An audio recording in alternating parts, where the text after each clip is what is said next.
विज्ञान से जुड़ी नवीनतम वीडियो को देखने के लिए चैनल की सदस्यता लेना ना भूलें और विज्ञान से संबंधित सभी वीडियो पर जानकारी लेने के लिए बेल आइकन जरूर दबाएं।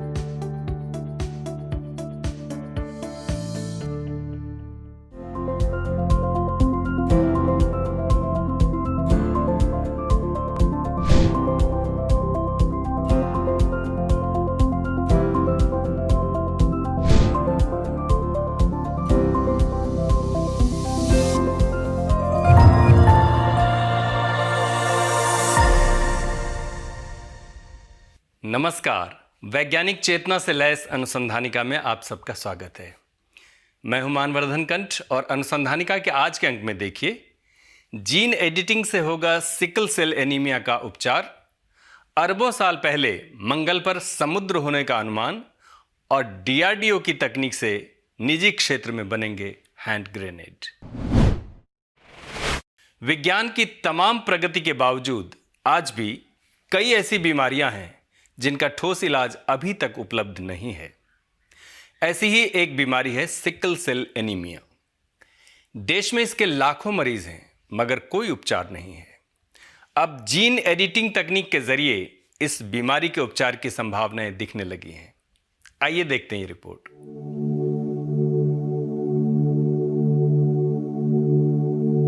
वैज्ञानिक एवं औद्योगिक अनुसंधान परिषद यानी CSIR के वैज्ञानिकों ने जीन में आवश्यक बदलाव करके सिकल सेल एनीमिया के उपचार का रास्ता खोज लिया है। CSIR की नई दिल्ली स्थित प्रयोगशाला जीनोमिकी और संवेद जीव विज्ञान संस्थान यानी IGIB के वैज्ञानिक डॉक्टर देबोज्योति चक्रवर्ती ने यह तकनीक विकसित की है। इस तकनीक को वैज्ञानिक भाषा में जीन एडिटिंग कहते हैं, यानी जीन की आनुवांशिक लिखावट की गड़बड़ियों को दुरुस्त करना। डॉक्टर चक्रवर्ती ने बताया कि इंसान के डीएनए में मौजूद एक जीन CAS9 में गड़बड़ी की वजह से सिकल सेल एनीमिया बीमारी होती है।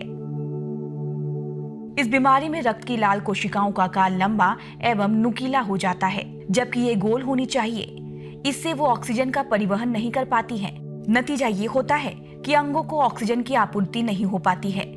सिकल सेल एनीमिया एक रोग है जिसमें क्या होता है, हमारे जो खून है उसमें RBCs रहते हैं, रेड ब्लड कॉर्पसेल्स बोलते हैं। तो ये रेड ब्लड सेल्स नॉर्मली गोलाकार होता है और ये गोलाकार रेड ब्लड सेल्स का बहुत सारे काम होता है। सबसे इम्पोर्टेंट काम जो होता है कि वो बॉडी की हर एक जगह पे ऑक्सीजन को पहुंचाने में सहायता करता है। अब ये ऑक्सीजन हमारे पूरा बॉडी को चलाता है, यानी कि अगर इसमें कोई खामियां हो, ये ऑक्सीजन अगर कम पहुंचे किसी भी जगह पे, तो बॉडी का बहुत सारे फंक्शंस अब्रप्टली स्टॉप होने लगता है। वो ब्रेन का फंक्शन हो सकता है, वो मसल्स का जो एक्टिविटी हो सकता है, फिर स्ट्रोक हो सकता है, ऐसे बहुत सारी चीजें होते हैं। तो ये ऑक्सीजन कब कम होता है, अगर ये RBC का ऑक्सीजन ले जाने का जो क्षमता है वो अगर कम हो जाए, या जो आर्टरीज जहाँ से वो ब्लड पास करता है वो अगर ब्लॉक हो जाए, तो ये सब कारण से एक एनीमिया नाम का एक जो डिजीज होता है वो होता है। तो सिकल सेल एनीमिया में क्या होता है, ये गोलाकार जो RBC होता है ये एक सिकल के टाइप का होता है। सिकल यानी कि आधा चांद जैसे होता है। तो इससे तो आपको पता ही चल रहा है कि अगर उसका शेप ऐसा हो गया, यानी कि उसका ऑक्सीजन कैरी करने का जो क्षमता वो भी कम हो गया। और दूसरा चीज है, ऐसे अगर सिकल शेप हो जाए ब्लड यानी कि RBC, तो वो ना एक के साथ एक जुड़ के वो जो आर्टरीज होता है वो आर्टरीज को ब्लॉक कर देता है। तो इससे और ब्लड जाने का क्षमता नहीं रहता है उसमें। तो ये सब कारण की वजह से ये एक डिसऑर्डर है, एक जेनेटिक डिसऑर्डर है जिससे बहुत सारा नुकसान होता है। हमारे देश में सिकल सेल एनीमिया का प्रादुर्भाव बहुत ज्यादा है। जीनोम एडिटिंग यानी कि एक ऐसा तकनीक जिसके माध्यम से आप सचमुच आपके डीएनए में बदलाव ला सकते हो, क्या ये थेरेपी के रूप में लोगों को दे सकते हैं या नहीं। और ये पूरा जो चर्चा हो रहा है, इसके पीछे एक कारण है कि एक CRISPR-Cas9 टेक्नोलॉजी का उद्भावन हुआ है। प्रोटीन है, बैक्टीरिया का एक प्रोटीन है जिसका नाम है Cas9 प्रोटीन। ये प्रोटीन बहुत सही तरीके से डीएनए में जाके बैठ के उस डीएनए में एक बदलाव ला सकता है और वो बहुत स्पेसिफिक होता है। तो ये टेक्निक है जिसके माध्यम से कि पेशेंट की ब्लड आप बाहर निकाल के लाओ, फिर उस ब्लड में आप ये क्रिस्पर-cas9 जो प्रोटीन कॉम्प्लेक्स है उसको डालो और उसको इंस्ट्रक्ट कर दो कि आप जाके बीटा ग्लोबिन चेन जो है, जो ब्लड बनाता है, वो वाले डीएनए में जाके वो जो म्यूटेशन हुआ है पेशेंट में, उसको आप ठीक कर दो और फिर वही ब्लड जब ठीक हो जाएगा तो वापस पेशेंट में डाल दो। देश के दक्षिणी राज्यों एवं आदिवासी इलाकों में इस बीमारी का फैलाव ज्यादा देखा गया है। डॉक्टर देबोज्योति ने लैब में डीएनए से CAS9 जीन निकालकर उसमें आवश्यक संशोधन करने में सफलता हासिल कर ली है। वो कहते हैं कि सीकल सेल के रोगी का रक्त लेकर उसके जीन को दुरुस्त कर उसी रक्त को वापस शरीर में डाल दिया जाए तो बीमारी खत्म हो सकती है, क्योंकि रक्त में नए सिरे से लाल रक्त कणिकाएं अपने स्वाभाविक स्वरूप में लौटने लगती हैं। इस प्रकार बीमारी हमेशा के लिए खत्म हो जाती है। दरअसल CSIR ने कुछ साल पूर्व सीकल सेल एनीमिया मिशन शुरू किया था, जिसके तहत ये शोध किया गया था। अब इसके दूसरे चरण में इस तकनीक से रोगियों के उपचार की दिशा में कार्य करने के लिए वैज्ञानिक तैयारी कर रहे हैं। देबोज्योति ने कहा कि जीन एडिटिंग की ये तकनीक नई है और आने वाले समय में और भी कई बीमारियों के उपचार में ये प्रभावी साबित होगी। इस पर चुनिंदा देशों में ही शोध हो रहा है, जिसमें भारत भी शामिल है। केंद्रीय विज्ञान एवं प्रौद्योगिकी, पृथ्वी विज्ञान और स्वास्थ्य और परिवार कल्याण मंत्री डॉक्टर हर्षवर्धन ने डॉक्टर देबोज्योति चक्रवर्ती को विगत 26 सितंबर 2020 को CSIR के स्थापना दिवस पर इस आविष्कार के लिए यंग साइंटिस्ट अवार्ड 2020 से सम्मानित किया है। कई वैज्ञानिक अध्ययनों में मंगल ग्रह पर पानी की मौजूदगी के संकेत मिले हैं, लेकिन पहली बार वैज्ञानिकों ने इसकी पुष्टि की है कि मंगल पर अरबों साल पहले समुद्र थे जिनका पानी बेहद खारा रहा होगा। बाद में ये समुद्र नमक की झीलों में तब्दील हो गए होंगे। वैज्ञानिकों ने मंगल पर 4 नमक की झीलें पाए जाने की पुष्टि की है। मंगल पर करीब 75,000 वर्ग किलोमीटर क्षेत्र में नमक की झीलें हो सकती हैं। आइए देखते हैं ये रिपोर्ट। नेचर एस्ट्रोनॉमी जर्नल में 26 सितंबर को प्रकाशित शोध में यूरोपीय space agency Mars orbiter spacecraft यानी मार्स एक्सप्रेस के आंकड़ों को आधार बनाया गया है। इस स्पेसक्राफ्ट ने 2018 में मंगल पर एक झील होने का दावा किया था।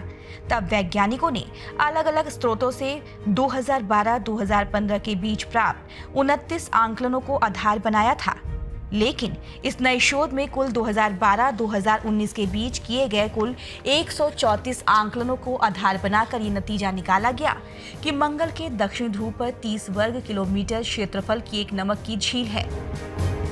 इतना ही नहीं, इसके दायरे में 3 छोटी नमक की झीलें भी हैं। रोम विश्वविद्यालय के ताराविज्ञानी एवं शोधकर्ता एलन पेटनेली ने कहा कि नमक की झीलों की पुष्टि इस बात का प्रमाण है कि मंगल पर कभी विशाल समुद्र और बड़ी झीलें रही होंगी।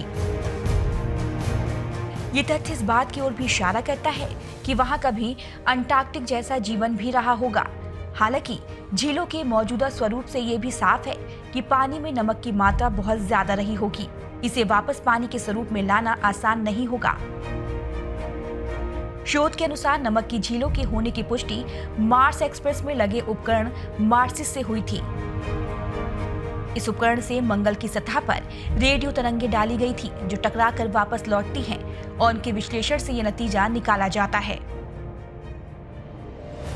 ये तकनीक भरोसेमंद है क्योंकि धरती पर भी ग्लेशियरों वाले क्षेत्र में इसी के जरिए पानी, बर्फ और चट्टानों का आकलन किया जाता है।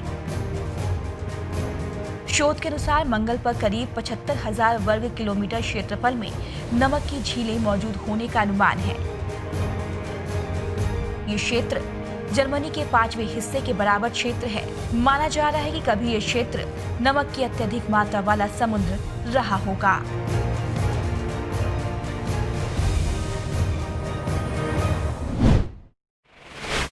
रक्षा उपकरणों की खरीद के मामले में अभी तक हम विदेशों पर निर्भर हैं या फिर देश में चंद सार्वजनिक क्षेत्र की कंपनियां ही रक्षा उपकरण बनाती हैं। लेकिन अब रक्षा अनुसंधान एवं विकास संगठन यानी DRDO द्वारा विकसित तकनीक के आधार पर निजी क्षेत्र ने भी अत्याधुनिक हैंड ग्रेनेड बनाने में सफलता हासिल कर ली है। आइए देखते हैं ये रिपोर्ट। डीआरडीओ की टर्मिनल बैलिस्टिक रिसर्च लैबोरेटरी यानी TBRL चंडीगढ़ ने अत्याधुनिक हैंड ग्रेनेड को 2016 में डिजाइन किया। दरअसल अभी तक सेना में पुराने जमाने के ही हैंड ग्रेनेड इस्तेमाल किए जा रहे थे, लेकिन इस अत्याधुनिक तकनीक की मारक क्षमता ज्यादा होती है और कई तरीकों से इन्हें इस्तेमाल किया जा सकता है। डीआरडीओ ने बाद में ये तकनीक परीक्षण एवं निर्माण के लिए नागपुर के सोलर समूह की कंपनी इकोनॉमिक एक्सप्लोसिव लिमिटेड यानी EEL को सौंप दी थी। EEL ने इस हैंड ग्रेनेड का निर्माण किया था और उसके बाद 3 साल तक लगातार इनका फील्ड परीक्षण किया गया।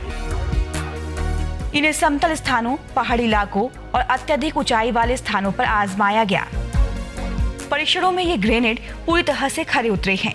सभी स्थानों पर परीक्षण भारतीय सेना की देखरेख में किए गए। विगत 1 अक्टूबर को रक्षा मंत्रालय तथा EEL के बीच एक समझौते पर हस्ताक्षर किए गए, जिसके तहत EEL 10 लाख हैंड ग्रेनेड का निर्माण सेना के लिए करेगी। ये देश में पहला मौका है जब सेना के लिए हथियारों की आपूर्ति का करार किसी निजी कंपनी को दिया गया है। ये सौदा कुल 409 करोड़ रुपए का है और 2 सालों के भीतर कंपनी हैंड ग्रेनेड की आपूर्ति करेगी। सोलर ग्रुप के चेयरमैन और एग्जीक्यूटिव डायरेक्टर सत्यनारायण नुवाल के मुताबिक ये मल्टी मॉडल हैंड ग्रेनेड एक ऐसा रक्षा उत्पाद है जो उपयोग और परिवहन में बेहद आसान है और किसी प्रकार की दुर्घटना का खतरा नहीं रहता है। उन्होंने कहा कि सोलर ग्रुप समय की जरूरत के मुताबिक नवीनतम तकनीक और प्रौद्योगिकी से हाई एनर्जी मटेरियल बनाने का कार्य कर रहा है। नागपुर में समूह के पास 2000 एकड़ जमीन में निर्माण कार्य करने तथा विस्फोटकों के परीक्षण की भी सुविधा है।